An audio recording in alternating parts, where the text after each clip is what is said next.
Welcome to channel guys, my name is Flash and today we are going to talk about the dead food shadow calculator. Okay, Carol just assumes everyone is booked. You can change the cooldowns in the cap.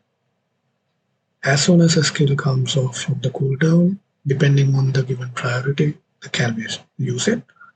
It shows active skills. Some passive skills are embedded. You'll have to look up in Deadwood Jedi website for detailed in-depth analysis of it. There are some mastery sets and some skills and extra turn proccing stuff that can screw up the cal output as well as the comp. These are like serious issues when it comes to mostly unkillables and sometimes killables. So about masteries, arcane celerity, rapid response, cycle of magic, tastic gifts, timely intervention, oppressor, research. Resurgent is like a really big no-no for killable or unkillable when it comes to stun target because you are trying to kill this stuff. Lanakis A3 has like a chance of getting extra turn, so this photos everyone. And Abida has a conditional extra turn. Something really important. If a champion is stunned when he or she gets a turn, their cooldowns won't hit. This is why you have to run Skull Crusher at 4:3 ratio or have someone cleanse his stun. Otherwise his cooldown won't tick even though he cleanses his own stun by himself. Penkeeper, Renegade and Kaima will not reset their own skills. What we call a cycle is when the clan boss uses AOE1, AOE2 and stun. That's a cycle. Sync means like when the team starts doing the same thing as intended by you, cycle after cycle. CB places the affinity debuffs on this AOE2. Okay, this shows the cycle, clan boss speed, affinity, speed aura if the lead has any. It doesn't matter if the rest of the team, someone in the team has any.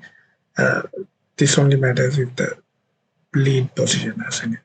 Speed is the speed that's shown in the game. True speed is like the speed that champion is actually moving with low steel, article sets, and the speed aura.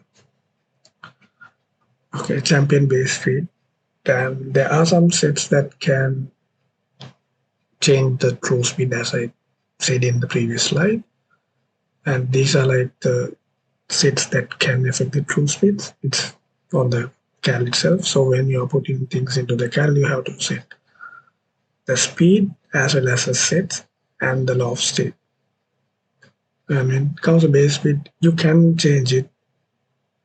The only time you will change the base speed is when there's like a new champion who has not been added to the cal yet, but you are using someone else in his instead. So then you can change the base speed. Buffs. Green means that buff is being placed on that turn. So Doom Priest places attack up on her turn, Mark places block debuffs and defense up on his turn, and Helicat places shields on his turn. Solid blue means a champion will start at end the turn with that buff. So everyone starts at end the turn with block damage. So transparent blue. Transparent blue means the champion will start the turn with that buff but won't end the turn with that.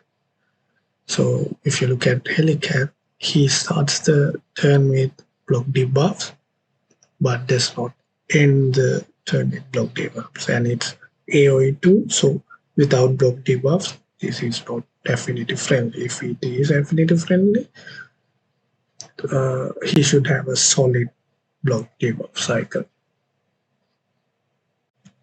Next thing is how do you do a so-called tune on a cat.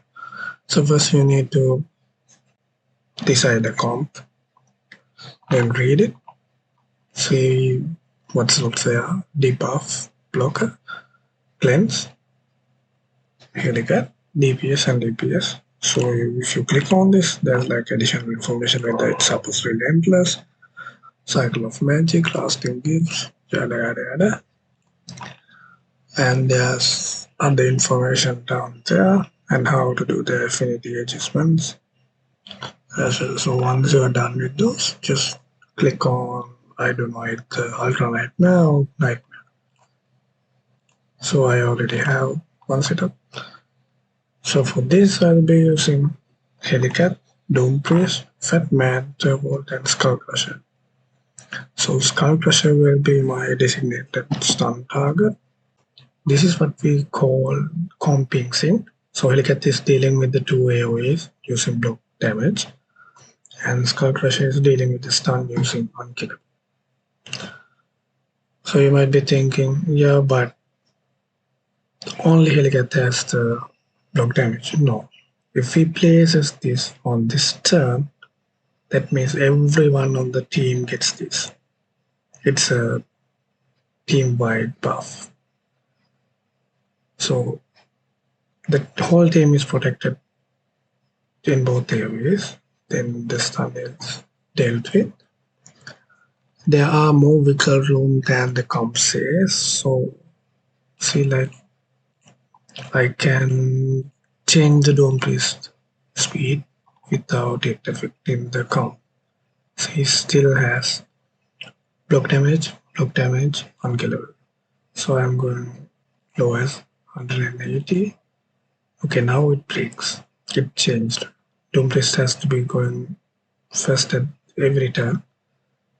So the lowest I can go with this comp based on other people's speed is 179. The top I can go is like 189. Yeah, 189. So that's about it. Like it's not that hard. It's a bit confusing at first, but it's not that hard. Hope this will be helpful for some people out there. And see you guys on another video. See ya.